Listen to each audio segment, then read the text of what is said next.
ఇది వచ్చి దీని ఏదైతే మిషన్ సింధూర్ సక్సెస్ఫుల్గా మన మిలిటరీ జవాన్లకే ఈ విజయం అంకితం చేస్తున్నాం.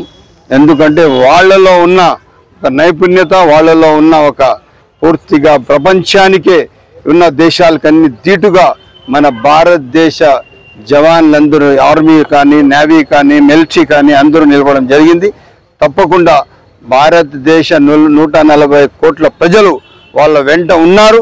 తప్పకుండా ఇది దేశానికి ఒక మంచి విజయం.